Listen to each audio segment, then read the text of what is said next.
You're listening to 17 Carat K-Pop. For more information about this show, as well as my other show, Enthusiasts, previously called How to Stan, visit 17caratkpop.weebly.com. And sign up for the show's free newsletter for interviews and much more at 17caratkpop.substack.com. Thank you! Welcome back to 17 Carat K-Pop. I'm going to mix things up for my Best of the Month episode this time, because I do want to talk about the best end of 2022 releases that didn't really have time to make the cut or be talked about much on my Best of the Year episodes, because they came out so late. But I also want to share the best of January, and to help both feel more timely still, I decided they'll be part of just a big 2-part episode about both. Top 20 for each month, the typical ranking and review, and then a super long lightning round of so many honorable mentions. Let's start with the top 20 countdown, best December 2022 releases. Okay, honestly, there are a couple I have not finalized their ranking yet for. You'll find out at 17caratkpop.substack.com when the list is made official on the corresponding write-up to this episode. But right now, one tentative contender for slot number 20 is Aimer for the EP Deep Down. She mixes pop sensibilities with very emotional layers in more of an orchestral, maximal style. Lots of variety, lots of layers to these tracks. And it ends with For the First Take songs, where she sings the first take of songs to show off her raw vocal power. These songs are mainly OSTs. There's the Chainsaw Man anime song, a dramatic video accompanies it that seems to be hinting at a it's all just a dream premise, but in a new way.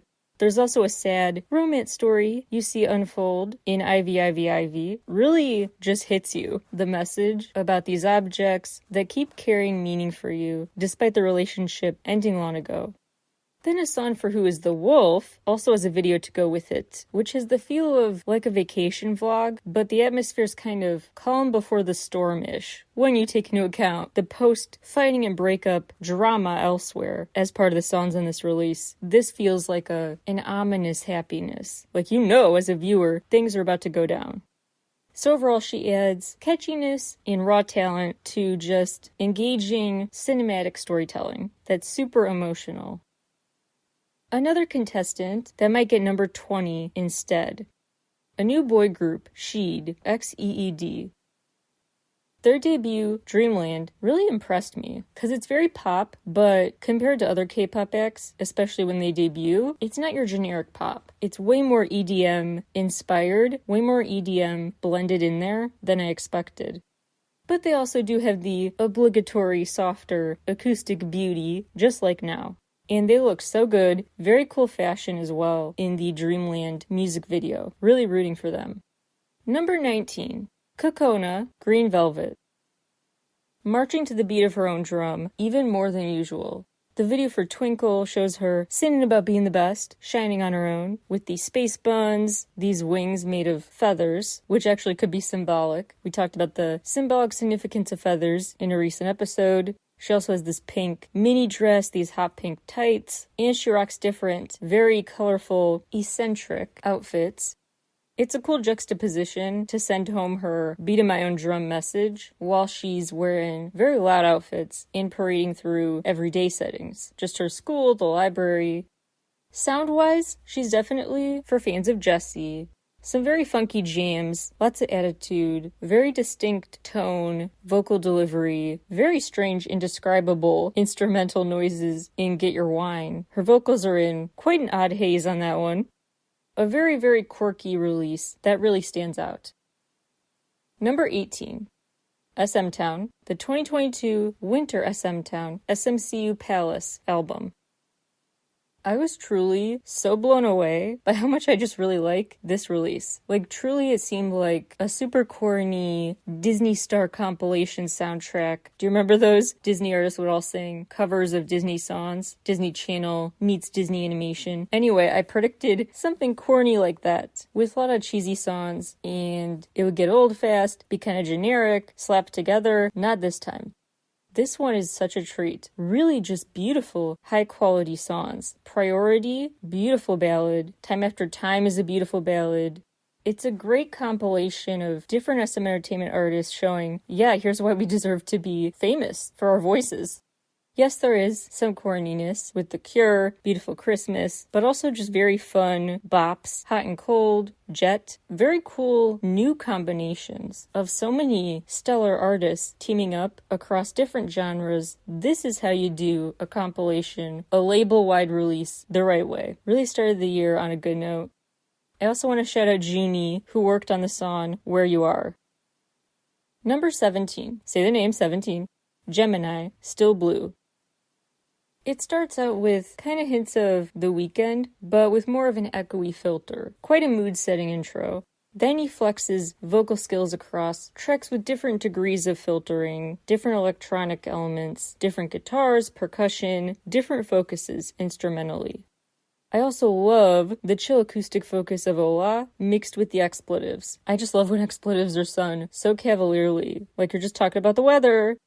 A Place We Used to Go deserves a shout out. It's a dreamy sonic haze, and it's pretty romance movie worthy. If you like the darker, distorted, more echoey filters, you can check that out on More and More. Overall, it's a mix of electro synth, alt rock, old school R&B, and he also brings on the nostalgia with the Y2K feel of the rave setting, the neon lit video for Roller Coaster. Number 16. Park Bench Club, Sunbed Theory.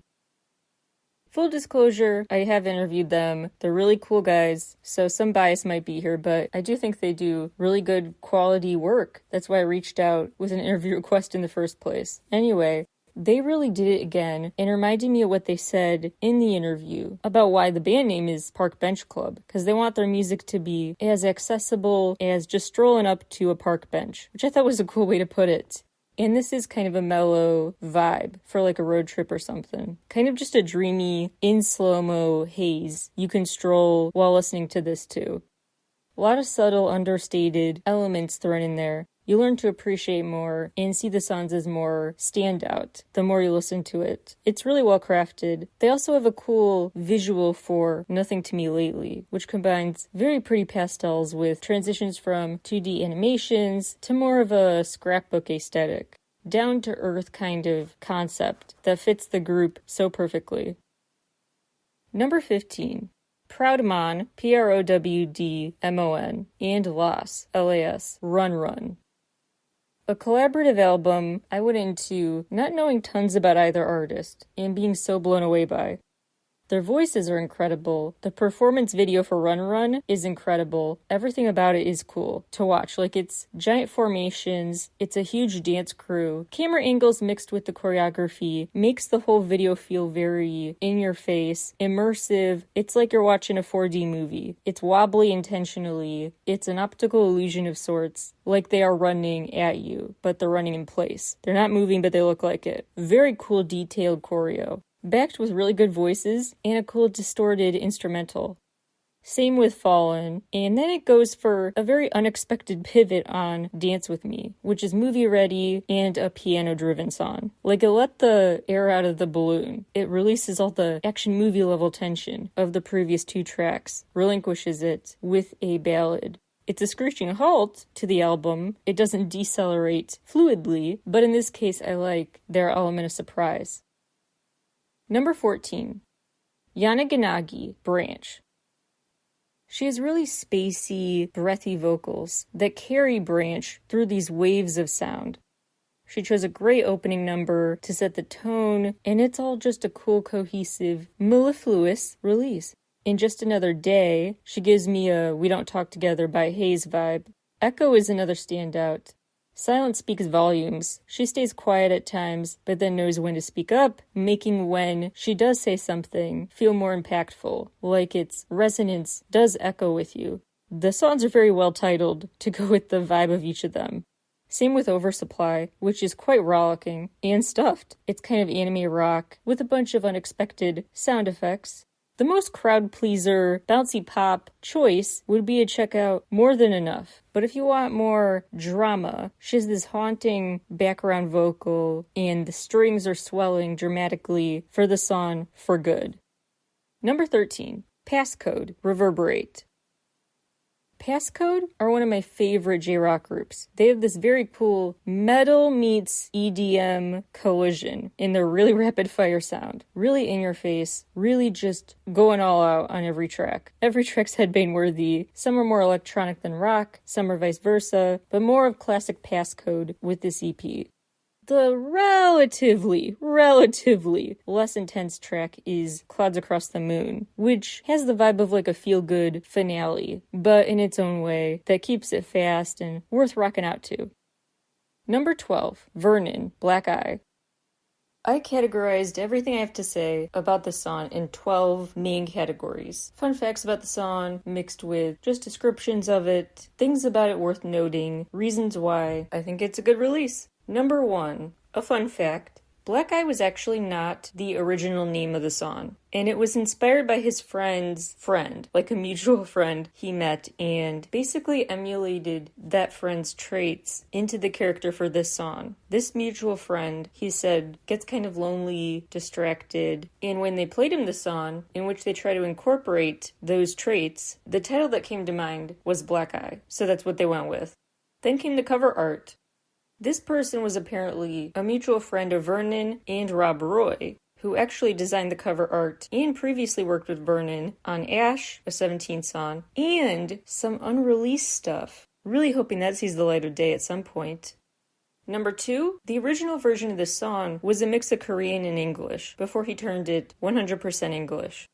Number 3, he intentionally chose the ending that he did, with that maximum impact. And it reminded me of the way he ended his other pop-punk jam, 2-1, where after minutes of saying, I don't need you anymore, he ends the song saying, I need you. And it can be kind of just up to your interpretation, which part of that song is how he truly feels, versus which part of it was putting up a front or deceiving someone. In this song, after acting like a proud loner who doesn't need anyone to comfort him, who's just gonna be a solo rebel, he ends with, knock knock, is anybody out there? I also appreciate how that's a subtle callback to Vernon's line in _World, a 17 song where he also says, knock knock. I love that he just took his time to really create a whole character to go with this song and video. A video, I might add, with some very cool outfit choices. It also seems to match his pop-punk style really well because the reverb was intentionally minimized, but still, it seemed to come into the picture organically, just the way he sang it.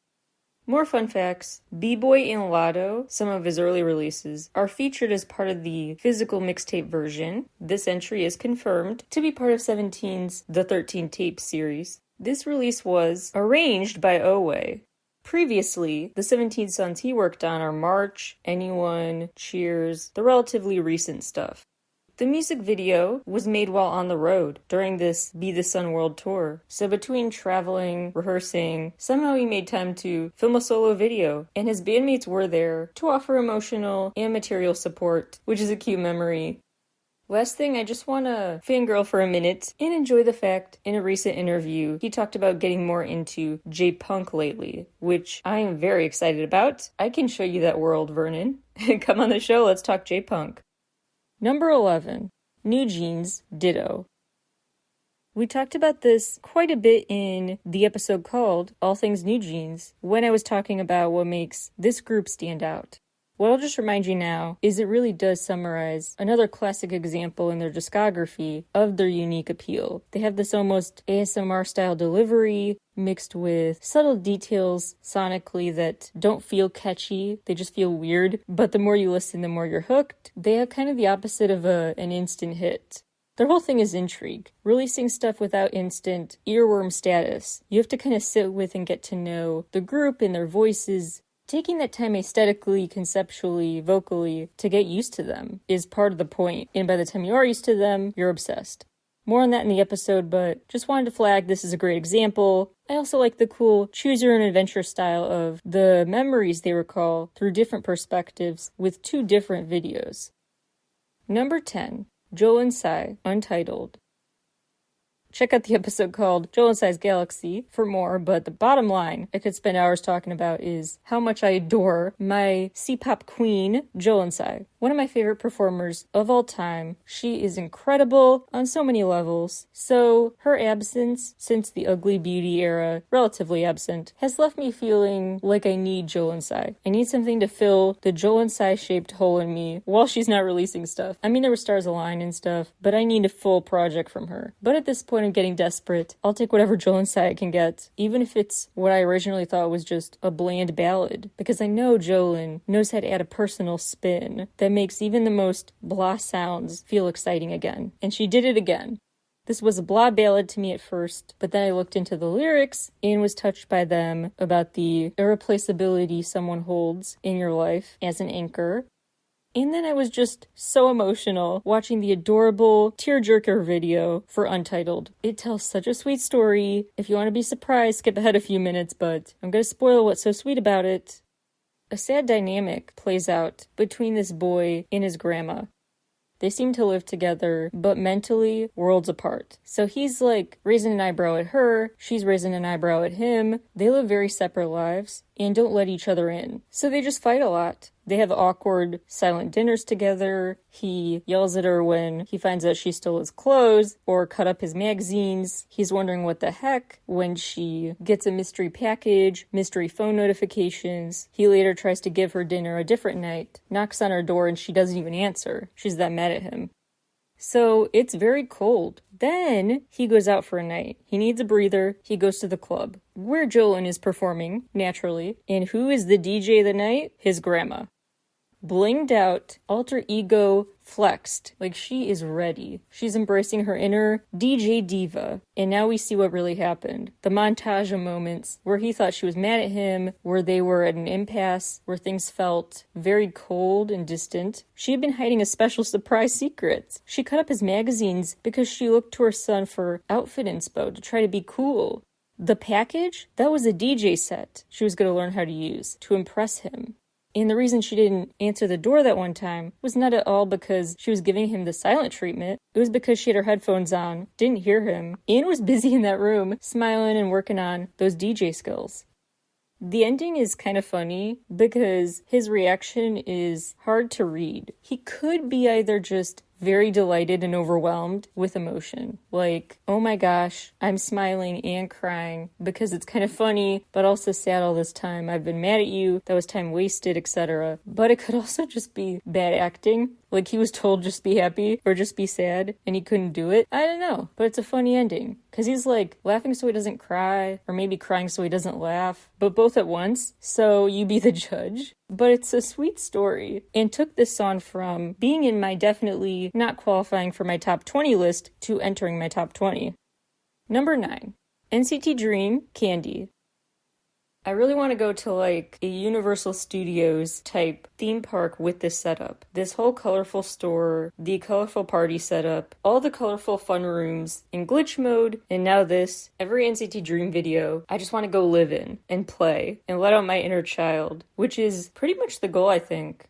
They do that on the songs too, just bring back this nostalgia for a simpler time in life. An older NCT Dream song, Walk You Home, is about that cute, sweet, walking a crush home after school, but indicating the sadness that hits you when the walk nears its end. Yes, I could not help but think of the Ralph Wiggum, Lisa Simpson moment, the whole Can I Walk You Home Valentine, one of the best episodes of that show. Anyway, Walk You Home is about that sadness. The new song, Walk With You, goes back in time and is a prequel to that song. They confirmed this overtly.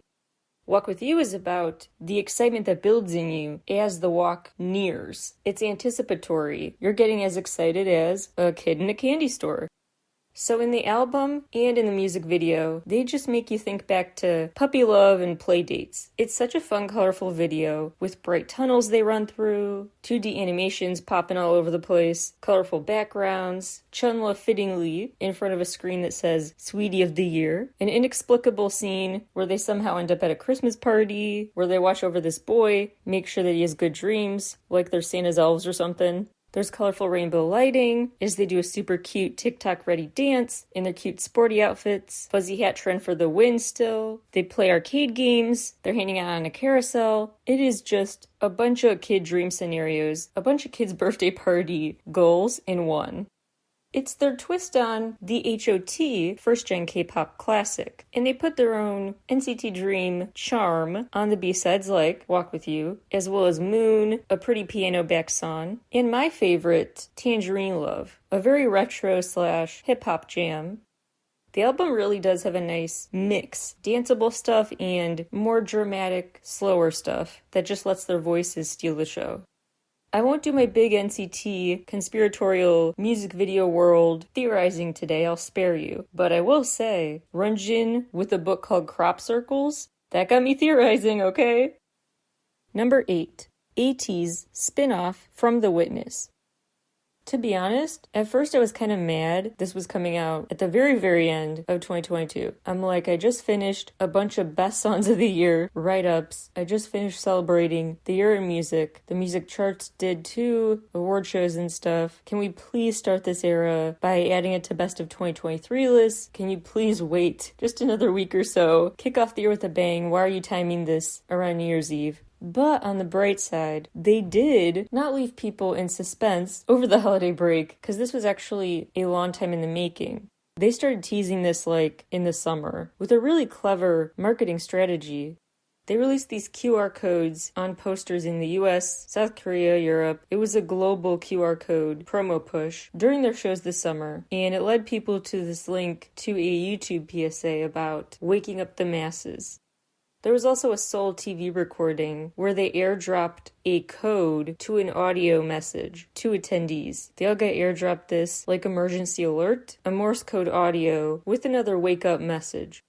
Then mid-December, the Hala ATEEZ, the name of their alter egos, pictures and QR codes were put up in posters across Seoul near the headquarters of the company, as well as near where they were in Japan, leading people to a new Instagram account from The Witness, with pictures of shadows, loudspeakers, a bunch of cryptic clues.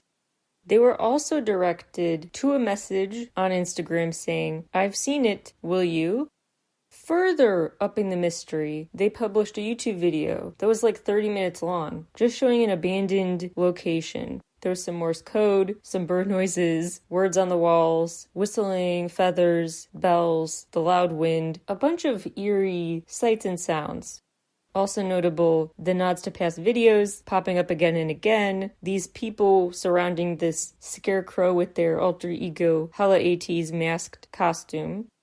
Plus that the members themselves wore black, those around them wore blue. Blue is also the color of that butterfly from an earlier video. You may want to flag that. It was quite a long-term scavenger hunt. The promo push behind this one song almost surpassed what it would be for a full album. This was an intense scavenger hunt to figure out what's going on.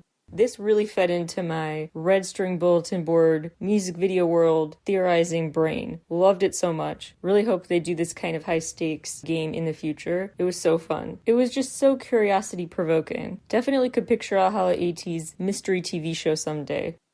The song itself is a mix of everything. Influences range from electropop to dancehall, dubstep, trap. Shout out to the co-writers Hanjun and Mingi, plus Eden and Maddox, KQ Entertainment fellow members for producing it. This ode to the new them, in a sense, carries even more meaning if you have been following their music video story. I broke down the episodes called ATEEZ's Wonderland, ATEEZ's Return, etc. But even if you haven't been following, this song is really just poetic. Here are some of the lyrics. The truth hidden in fear, bloom beyond that. What have we been silent for? Who are we in the darkness for? If one wish could be realized, would you grant me the light? For hot passion, instead of cold despair, I want to feel, be the light. Oh, Halazia.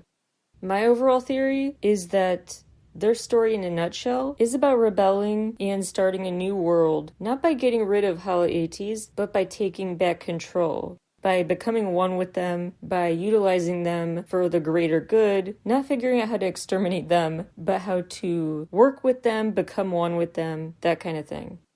They're also talking about rebuilding a new world that brings back music, art, all the culture that their pre-apocalypse world had banned. Hanjun over time has been particularly vocal, dropping more hints about how to read into their story. He said that the conclusion of the World series, and now we're in the spin-off series, that marks about the 50% mark in terms of their full story's progression. So yeah, much more in store. He's also said each era is a chapter of the same story, but some chapters are more closely tied together thematically than others. He's also encouraged people to think hard about two main symbols, the desert setting they keep going back to, and the feathers, like the one on the album cover for this single. As I talked about in the recent TXT episodes, feathers carry a ton of symbolic meaning, from spiritual growth to hope to daring adventurousness to carefree following anywhere the wind blows you, all sorts of meaning. The desert itself can also be a pretty symbolic place, because it's also not a place. It's like the absence of a place, a barren landscape, a fresh start, a place you have to learn how to adapt and forge a path because you don't have road signs or other help directing that path. You have to make it yourself from scratch. You could also really get extra into the theorizing, as I tend to do, really analyzing the sand aspect of a desert. That could have something to do with their hourglass symbolism, but that's a rant for another day. There's a lot of meaning here. And they've also said, later in 2023, we will get a grasp on the symbolic value of thunder and lightning in their story. So keep your eyes out for that. In the K-pop world, lots of subject to change, but that seems to be their plan right now, is to focus on thunder as a big symbol to note throughout the year. Number 7. Rehab, RHEEHAB, Flowers in the Bedroom. This R&B artist should really be on the rise. Very interesting R&B album. There are some rock tweaks on songs like I Wish You the Best and the sad rock Saturday. There are more upbeat numbers, XOX, Pick Me Up. Pick Me Up's instrumental sounds super familiar, but I can't put my finger on it, so let me know what you think. Maybe Onu's Dice? Some song I've heard before, very similar. Anyway, the song Flowers in My Bed, that's good if you like a big, somber, Big Bang era. More R&B hip-hop on Sorry. He's all over the place, vocally and instrumentally. Like, he really does have a voice that can apply to so many genres and genre hybrids. Really chameleonic. He's a real talent. Number 6. Wavy, Phantom. They really do have something special they each add to the songs, and it's their classic wavy sound, so it's definitely just in their wheelhouse again, nothing wrong with that. It stands out from other NCT subunits, but stays just as busy and layered in their own ways. The storytelling stays full and layered with the Phantom video. And I know I said, okay, I'm not going to dwell on my NCT music video cinematic universe theories again. I'll spare you. But I gotta say, this video really got me going with my red string bulletin board situation. I think my theory about Wavy being representative of hell is pretty accurate and just reinforced by this video. So as I talk about the story real quick, I do want you to keep in mind some symbols, not just in the Phantom video, but in Wavy's whole storyline so far. So Phantom of the Opera, your super quick version of what happens. It's a story with a bunch of symbols, including swords, a chandelier, masquerade masks, this underworld, this lair. It's about this phantom who, again, super condensed version of what happens. This phantom lives under the theater. He's been banished to live like someone was sent to hell. It's a show within a show premise where they have the whole what's real, what's staged theme. Actually, it's not really that up to interpretation, but in NCT stuff it is. Anyway, their show within a show starts when the cast is working on Hannibal. In Phantom of the Opera, they're working on a show. A play within the play. The main characters, Christine and Raoul, realize they're childhood friends and reconnect and think about the past. They're back in their memories, trying to recall them. This phantom is so annoying, and he follows them to dinner. He's so jealous of these reconnected childhood friends. He wants Christine all to himself. He uses these magical mirrors to communicate with her, and then it kind of gets Beauty and the Beast-ish. We find out the Phantom is just hiding his ugliness behind the mask, and he desires to be loved regardless of how he looks. The curtain call of the show within the show corresponds with the chandelier falling. Stuff that falls from the ceiling is the work of this Phantom, historically lurking in their premises. This Phantom is still ticked off and ends Act 1 vowing revenge on Christine and this guy he's jealous of, Raoul. He dresses up as the Red Death for a masquerade ball 6 months later in the story. He flashes an engagement ring, leaves in a flash of light. It's a whole thing. Raoul finds out this backstory of the Phantom. He was apparently just treated like a freak show. Super talented, super brilliant, but super ugly. And labeled a freak, written off because of it. So he was literally caged until he escaped and now is in hiding under the opera house, somewhere. Again, I'm cutting out a lot of the plot here, but at some point they're in the mausoleum. And the Phantom stands on top, throwing fireballs at Raoul. The audience gets grossed out when Christine removes the mask of the Phantom on stage later. Now he wants revenge for that too, angrily drags her back to his lair. Dead bodies are found backstage. The audience breaks out into a mob, freaking out.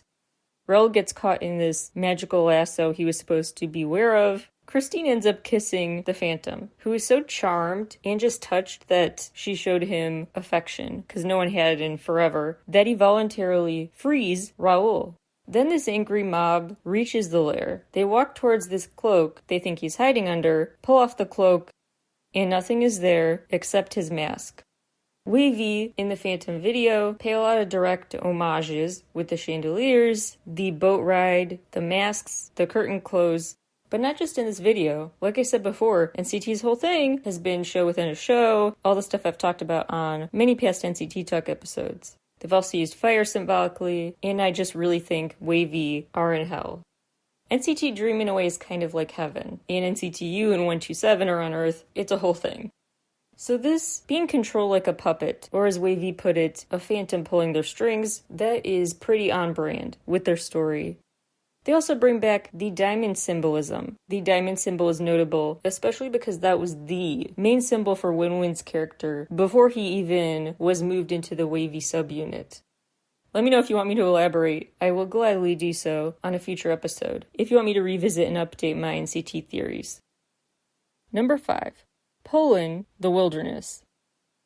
He has such a stirring voice. It's so effective, so impactful, so powerful, so pained, so emotional. But even if you're not really a ballad person, you gotta check this out because it's not really a ballad album. It's like rock ballad meets pop ballad meets something else. It's not just like blah ballads. Different arrangements that keep the instrumentals layered and interesting. The most dexterity sonically is on The Wilderness, naturally. Lots of cool background voices, a choir behind him. His notes are most impressive on the song Purge, and then my favorites, Go or Let Go and Obsession. Yeah, he starts off with the best. Number 4, Sky High, the debut. A real big, in-your-face debut for an album. Lots of really short songs, so I'm not sure how I feel about that, but I guess it's good for looping in new fans who don't have time to really give you a chance with longer material. They're songs that would go really well if they went viral on social media. If they got the right promo, they could all be hits. They're all made to be short and loud and memorable. Clapping, stomping, they're very not just with instrumentals, but those sound effect details. This is gonna sound bizarre, but hear me out. The song Tiger Style, I think the comparison works to say it's best described as J Park meets NCT Dream. Never thought that would happen. Just try it and let me know. I think that makes sense. Very busy, indescribable songs. I think the intro I Am may be the strongest though, but the accidentally funniest is dramatic. It sounds like he's screaming at himself. The placement of the screaming, the ways that his voice moves, it's just like he's in conversation with himself. Plus, a high note shows up unexpectedly, the pre-chorus really pops. It is indeed dramatic. The video for Happy Boss Day, honestly I'm not sold on it. I think he should have picked a different song for the main title track. It's a very odd mix.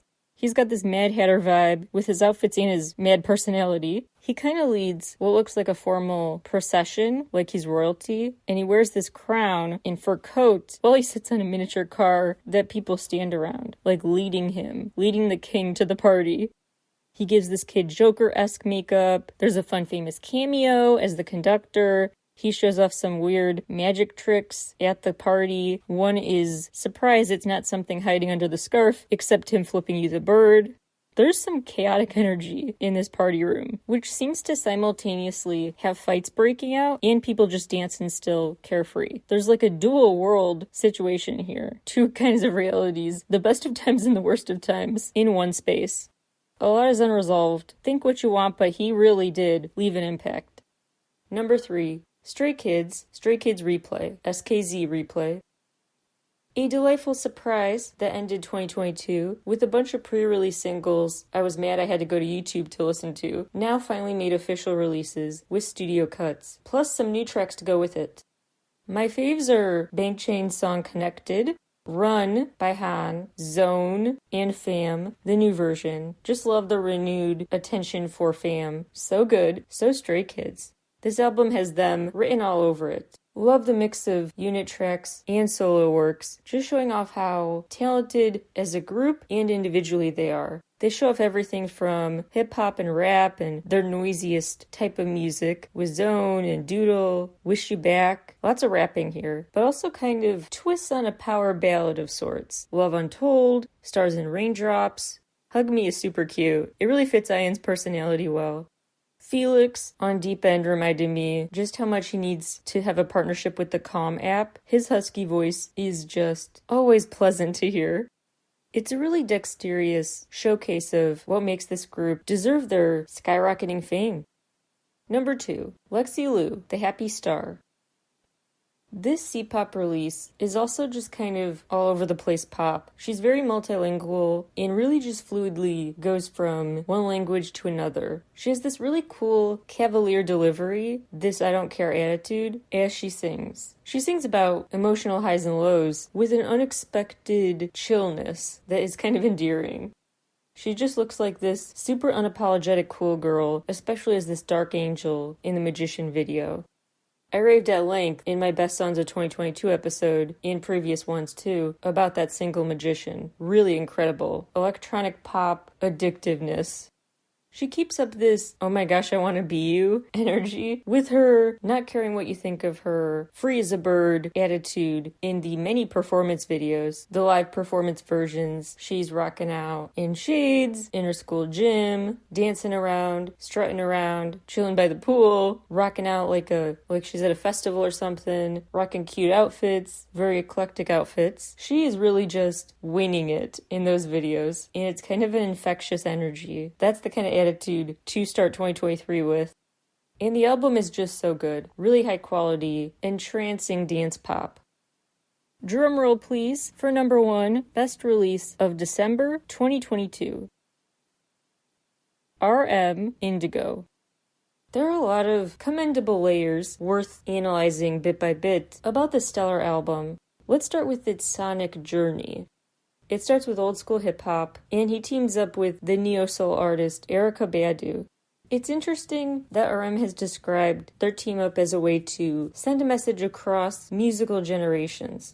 That listeners start his album taking advice from someone else, someone older and wiser, rather than hear it from a young, relatively inexperienced person like him. That's his opening message. Let's learn from those who came before us in whatever field we are pursuing. It's also a cool way out of the gate to say, you don't have to learn from them and emulate them while sacrificing who you really are. Those aren't mutually exclusive goals, because the voices heard in the very beginning of the album are speaking in Korean. I also noticed in the first song the expletive start right away, which further just starts out not with a bang in terms of in-your-face instrumentals, but with a bang just thematically. Okay, prepare for a big, unflinching diary of an album. He's not holding back here how he feels. He goes into the upbeat hip-hop song, Still Life, which is a cool choir in the background. All Day seems to get faster than the previous track and has a message of finding ways to stay true to yourself amidst this world that makes it really hard to do or to even start doing. Trying to dig deep as long as it takes to find your true self. The determination to do that is given the proper soundtrack with the quickened tempo, the urgency feeling prominent. But then he takes a step back to pause with a folk song, Forgetful, where he left out the E in Forgetful. Nice. This was actually made very unplugged. He really wanted a raw feel, so it has whistling, tapping on the table, rubbing his jeans. He wanted a very unpolished listening experience. then moves into an interesting collaboration that was worked on with a British R&B star, Mahalia, a Korean hip-hop artist, Paul Blanco, produced by Hone, who worked on a solo RM release before, Bad Bye. Change Part 2 is one of my personal favorites, that and Lonely. It's interesting how it keeps changing its rhythm and sound over time, really matching the theme of all things being temporary.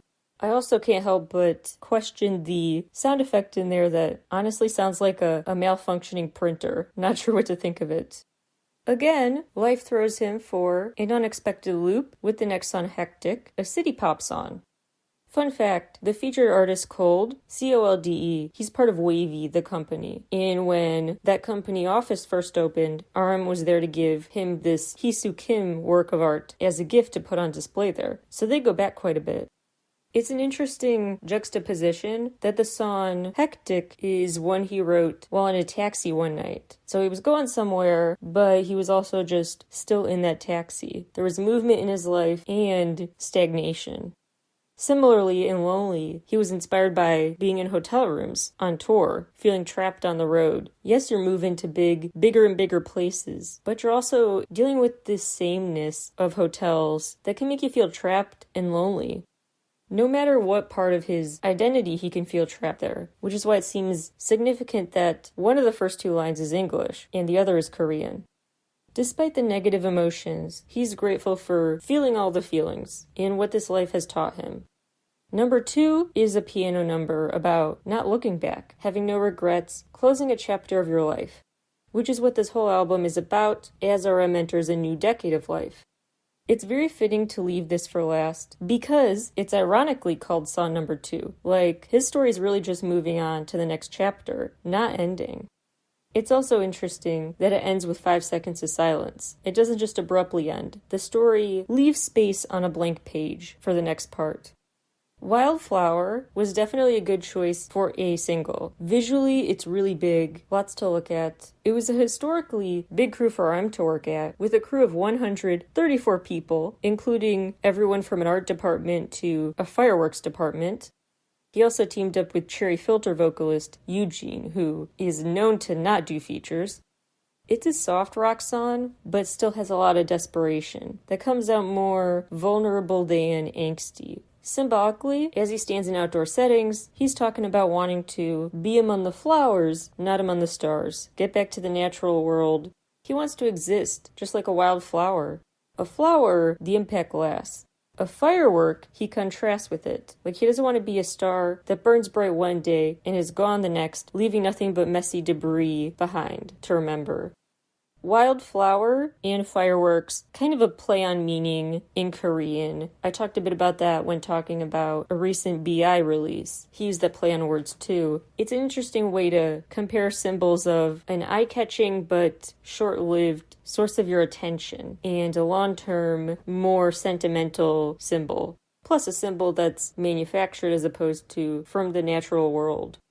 The video has a reference to Nakwanori, a traditional folk game that involves lighting bags of charcoal on fire between these lanterns, then watching the flames look like they're crossing the water. I'll link to some reading about it on my site because it's really interesting.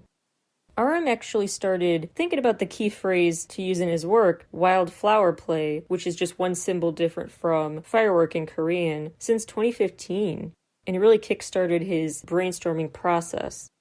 This song also felt organic and ready to be heard right away. Because he wrote the song's melody, it came to him in like 3 minutes.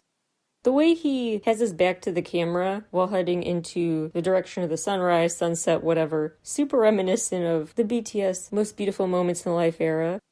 Other aesthetic choices are really interesting. He put a lot of care into the look of everything. The album to begin with is this homage to Yoon Hyun-kun, who I actually talked about in the RM's favorite artwork episode, before I even knew this was going to be a key part of his story here. That artist's work, called Blue, is in the cover art for Indigo, and the artist himself speaks in the intro to the album, saying, quote, "We say the essence of life is the truthfulness, kindness, and beauty. But if you have the truthfulness, that means you have everything," unquote. RM has also taken inspiration from the artist's comments about, quote, "What matters is not the art, but how you live your life," unquote. Life first, art second. Art naturally follows authentic living, which is why the sense of being down to earth, just living authentically, is a key part of this nature-inspired aesthetic. The album packaging was printed with pictures in a cyanotype method that leaves an interesting silhouette in its wake. I'll link to the piece breaking down the meaning of his album package on my site too. He wanted it to be simple, not too busy, and kind of mimic the look of like a user guide, just a manual for life, a not overwhelming aesthetic. And he also wanted to represent, with indigo, youth that are, quote, washed out with water stains, with color vaguely permeating, like traces of something left behind. The logo is meant to feel like it's soaked in ink. It's not a neatly typed font, but rather like a crumpled diary with smudged ink, unquote. A couple more things I want to highlight about this release that are really impressive.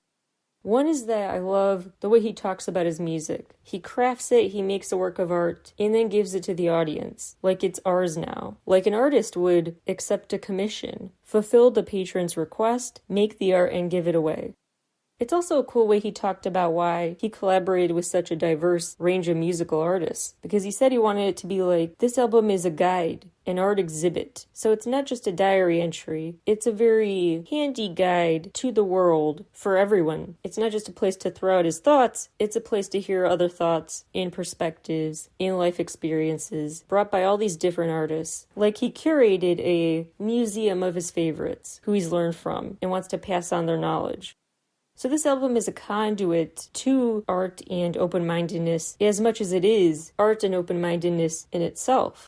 He actually admitted he started working on Indigo right after he finished Mono, so he's probably working on something else now already.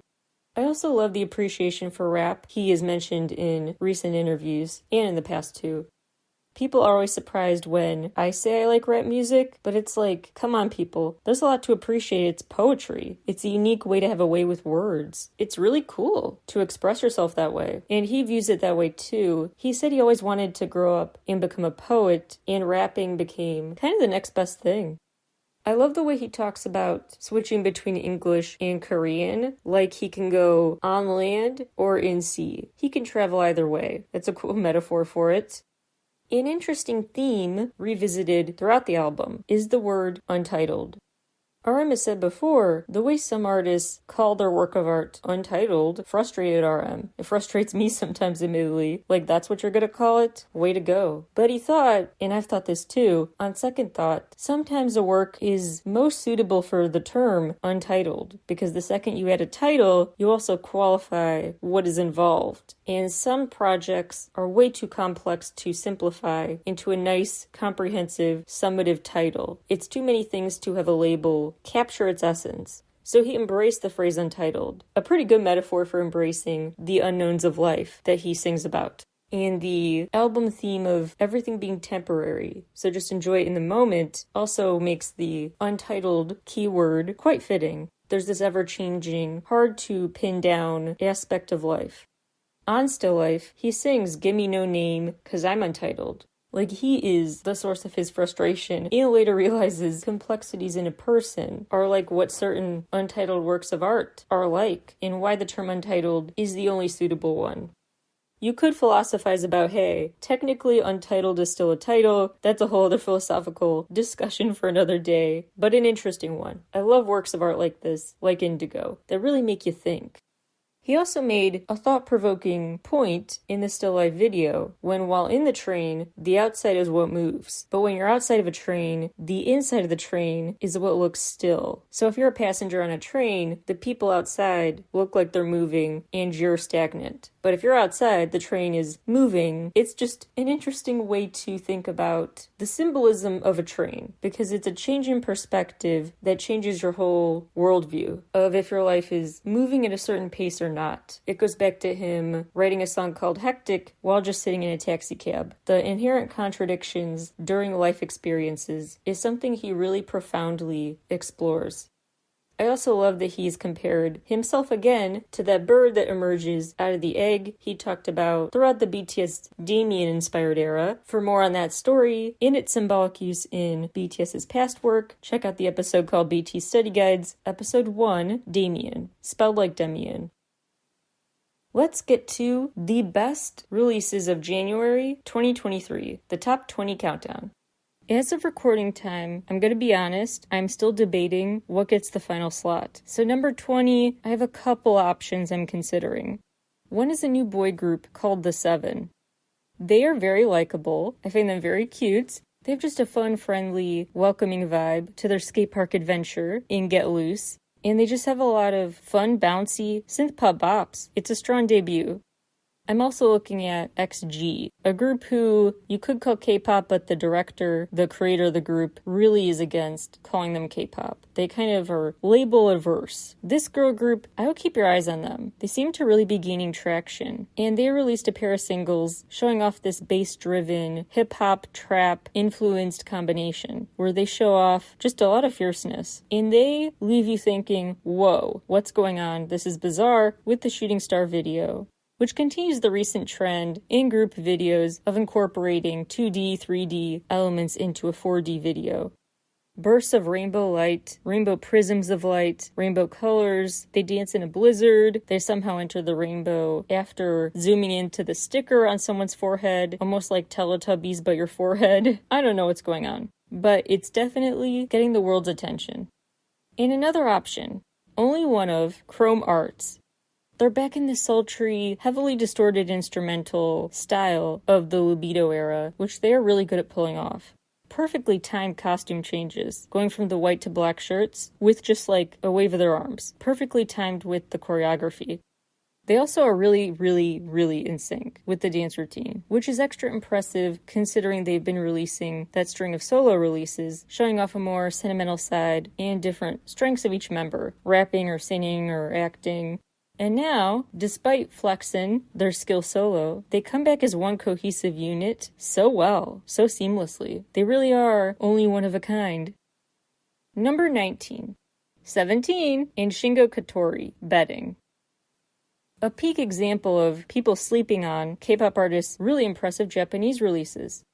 Betting, it feels like no one knows about it. Like when it first came out, I had to make sure it actually was them, as opposed to like a fake poser account on Spotify or something. No, it's real, but it feels like a fever dream, how little people are talking about it compared to your typical 17 release.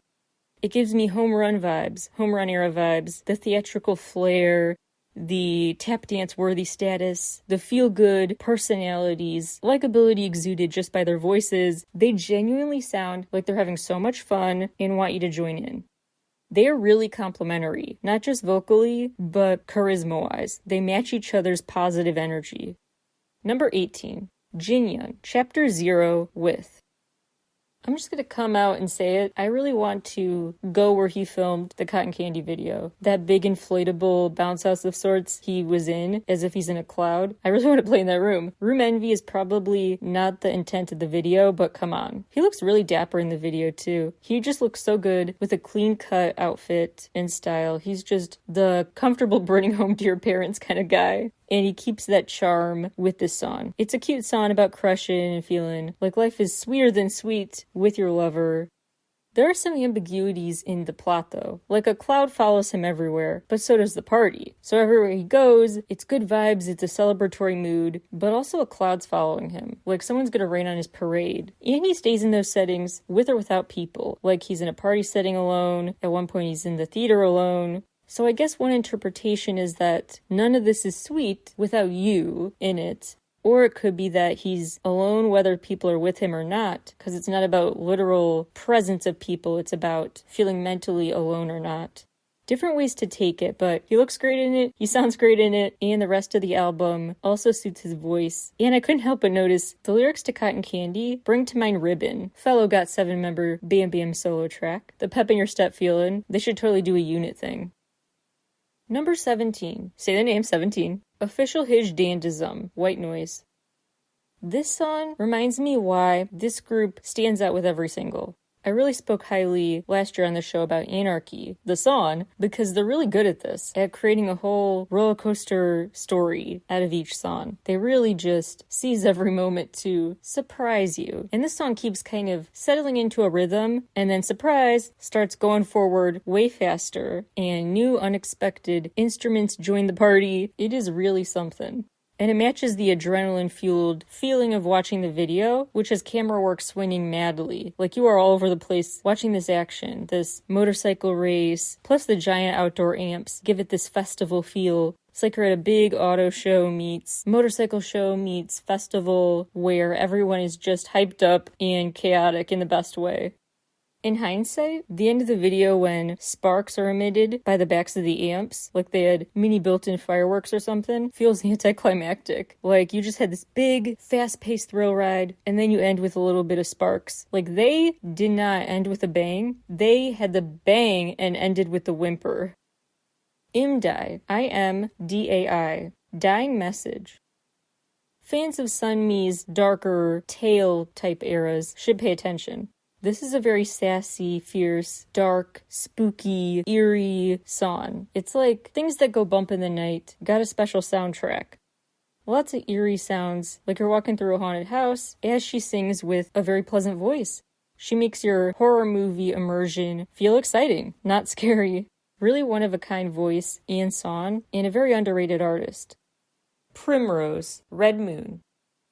They really caught my eye with their official debut. Plus, I love a good, intriguing intro, and that intro instrumental just does everything it should have done to get me intrigued. They have some more typical, for lack of a better word, K-pop bops, synth-heavy stuff with chanting and stuff like Play, but then they really go for a confident duality with the self-titled Primrose video and song, where they rock really cool, confident black mini dresses with tall boots. They have impressive synchronized choreo, big group formations. Also eye-catching are the settings, from the dramatic castle landscape with pops of red amidst the gray to the final scene of the snowy mountains, hinting at a big, exciting adventure in the next story installment.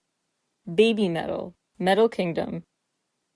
The Metal Kingdom full album will be here this spring, but we got a really exciting taste of what's to come. The J-Rock group returned from hiatus with a fittingly dramatic, operatic rock feel. They have really just classic baby metal style again. It's so good to see them back, kicking off this new era with such in-your-face powerhouse material. They continue to work so well between an electronic focus and a metal one. They've been around for so long for a reason. They're at the top of their game. Side note, while we're talking about their Kingdom era, remember the song Kingslayer. Just remind you it exists. Kingslayer with Bring Me the Horizon. That is everything. Taeyang featuring my BTS bias, Jimin, finally his solo time to shine, on Vibe. At one level, this video is just good to look at. Taeyang looks gorgeous with that blonde hair, obviously shirtless, his silver jewelry, the leather outfits. He looks incredible. And then Jimin looks so cute and a bit grown up with his leather outfits. Does more than I thought in terms of keeping it interesting visually. Because there's no plot here. They are just kind of vibing, naturally. But they have a cityscape appear behind them. They have a lot of light changes, a lot of outfit changes for a plotless video. The lighting goes all purple at one moment, and I can't help but imagine that Jimin was the one who requested the purple. Also, it seems like the shade of yellow from the Butter music video lighting is the lighting that he enters in, so look out for that. There's just a lot going on in terms of lights and color changes, background changes, the structures they dance on, for a video that seems on its face to be kind of actionless. Another way this video and song feel worth appreciating is because they really just symbolize a big moment. They're extra meaningful for long-term K-pop fans. We've got second-gen and third-gen K-pop icons teaming up, acting so chill and friendly together, like they don't need to work hard. Like they both feel like they've earned some time to just catch a vibe. It just works for them. A special, triumphant, but not in the typical generic-sounding way. A solo breakout moment for Jimin that's also understated in a weird way. This was the perfect song to return with. This easygoing song where they're just chilling, have just a bit of choreography, and otherwise just kind of are there vibing, enjoying their current place in life, and getting flirty. The confidence, the natural stage presence they both bring, really cool to see. It's a big moment. Yugyeom featuring Sike, Ponytail. Now this is how you do the early aughts / 90s nostalgia trend. This is how you do it. It was super common then to work with the 4:3 aspect ratio with the camera work. Also, the sound is just very Y2K in a way. The song is R&B, but it's got a lot of brassiness to it too. Danceable, it's shimmyable. I like the nice, respectful, wide distance he keeps from them as they pose sexily with black outfits sometimes, white outfits sometimes. They all have these fiery red ponytails, naturally, that catch your eye because of the basic colors of their outfits. They also keep it interesting with the colorful ribbons they add to the motorcycles partway through. The moments there is color stand out more because they're just moments. Overall, I think this sound really suits him. I really hope he stays in this lane in the future. And it was a cool way for him to kick off solo releases for 2023. Novelcore Icon. This whole album, it's artistic malfunctioning coffee maker. It is artistic glitching. It is a somehow, to me, catchy, pleasant to listen to mix of noisiness. The standout is the title track, Icon. Very noisy indeed. I really grew to admire him as a musician more than ever last year with the song Imaginative Fantasista. That is so feel-good. He continues to blend a pretty cavalier attitude with power rapping. He'll have these rapid verses, fiery energy, but he looks pretty chill the whole time, and he sounds like, whatever, I just do this for a living. It's like he was born to be an artist.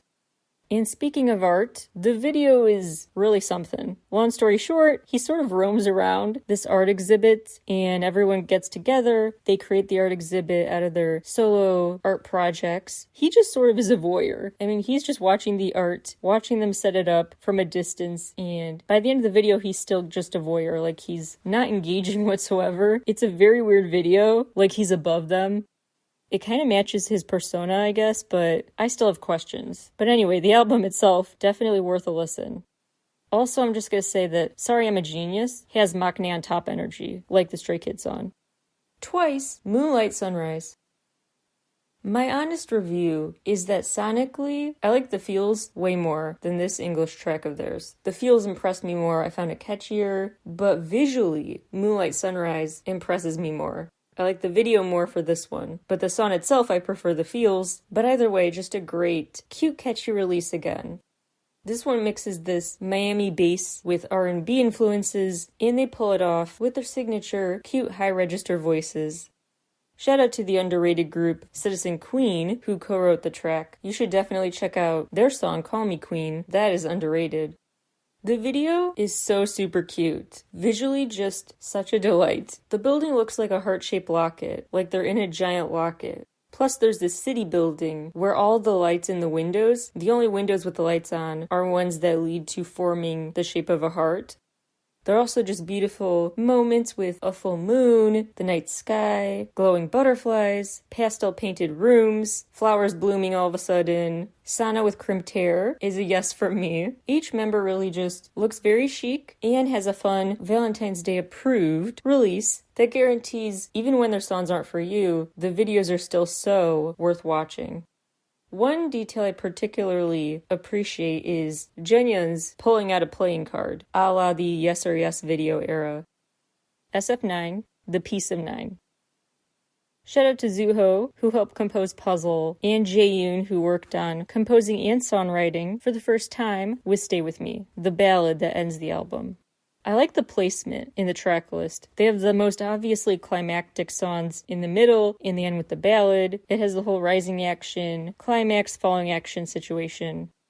They also did a nice job teeing up this story with that teaser video, with the mysterious CCTV-style footage, and plenty more cryptic clues to come in the puzzle video, which has so many flashes of images before your eyes. You could take a long time and screenshot every second, or pause and play, take notes and decode so much in that video, so much to take in. It is like a big puzzle, and they're flashing all the puzzle pieces at you. Quick, what do you remember? Kind of a thing. It's like a test. So it's kind of an interactive video, just keeping people on their toes, guessing and solving this puzzle with them. And I love the break for a high-intensity dance number. The break when the lights go haywire. That dance break, real awesome. My only issue is just the lack of resolution, so I hope this Crime Stopper action meets mystery movie thing they're doing is to be continued. They really suit up well. They have this James Bond-esque aesthetic that works really well with them. When I was young and naive, I thought their best era ever was surely Mamma Mia, just in terms of sound. Like, they had the bright, fun stuff down better. Boy, was I wrong. This is the kind of way they should stay. Ayumi Hamasaki, Remember You. I've talked before about some of the songs that were pre-release singles that ended up on this album. Nonfiction is a bop. Its music video is eye-catching and peculiar in the best ways. It also gets a cool remix on this album too, and the OG version's here. Plus Mask, very visually arresting video. Lots of cool real-time performance art happening. And that bop is on this album too. As for the new tracks, they follow a cool trajectory. Nonfiction starts the album off with this literal drum roll. Then super frenetic electronic fierceness takes over for the next few tracks. 23rd Monster in particular, that song is great for headphones because it has that cool in one ear, out the other spatial effect. There's some more dance pop, then an instrumental intermission in Ray of Truth. Then we get into the more dramatic stuff with piano, strings, the emotional slow chapter. She returns to lively, danceable music and throws in a new funky flute sound with Taskinson. Towards the end, she's back to the slower, more dramatic piece with Just the Way You Are. So it's quite a hills and valleys repeatedly listening experience. But on the whole, more danceable pop than ballads. Hyunjin from Les Seraphim, I not equal doll, the not equal sign between I and doll. This is a cool punny title because she's referencing being called an idol and I doll and refusing to be treated like a doll. Saying about being more than just a pretty face. It's a really powerful song about taking back your power, ensuring positive self-talk, refusing to let anyone else determine who you are or how you should be treated, just knowing your inherent worth. She talks about it just very unflinchingly, her refusal to conform to social expectations of an idol. It's extra profound just because Les Seraphim is a relatively young group, career-wise. They're really still quite early in their career, and speaking out and defending yourself, a lot of idols really grow into that later on. But she's out of the gate like, no, I'm not going to spend a few years just playing nice before I get critical and scrutinize society. I'm going to do that out of the gate. Really just commendable. It's also cool to see so early in her career a member of a group getting a solo spotlight. That is very distinct. This is not a Les Seraphim song. This is a Hyunjin song. She not only co-wrote and produced it, but she even drew the animated visuals that come with the music video, where her animated character goes through a bajillion outfit changes, but at the end of the day still gets ridiculed, bringing home the lesson of the song that, hey, people are going to judge me no matter what, might as well then just stay being myself. This release to me brings to mind the quote that's something to the effect of, you will have lots of haters in your life, don't make yourself one of them. You already will, so might as well not pile on. Really great message that resonates not only if you are an idol like her, but anyone who wants to be treated as an autonomous, empowered individual. moonbin&sanha, Incense. Their A-side, Madness, is such an EDM pop bop, really love it. Shout out to Moonbin, who co-wrote it, and Sanha, who is rapping in a first for him. They also helped write Desire and Wish, and shine solo with solo tracks too. Moonbin goes for vibey R&B, which really fits him, and Sanha goes for what fits him individually, a guitar-based song. The album itself is where they flex their ability to pull off a bunch of different styles. They saved the continuity thematically for the video, which is a nice part 2 to the Who video. And they have overtly said, yeah, we mean this is like a sequel, so keep that in mind. Really cool, haunted aesthetic, creepy, dark, sinister, villainous style. Moonbin with platinum hair is a yes from me. And the silver eye makeup, the leather and lace gloves. They're giving vampire mad scientist chic. It's a thing now. It's kind of Vix-esque, as well as the real dramatic, ambiguous symbolism, the big frozen flower structure, the black paint-drenched trees. The cinema of it all starts right off the bat, too, with a literal fire in their eyes. And the pops of red really add to a dark color palette that's mostly black, white, and gray. They know how to use color, symbols, outfits, all of that to really add to this fictional world they are setting their story in, and I am here for it. That's it for me today. Tune in next time for the rest of this Best New Music Mega Roundup. Thanks so much for tuning in. Talk to you all again soon, and happy listening.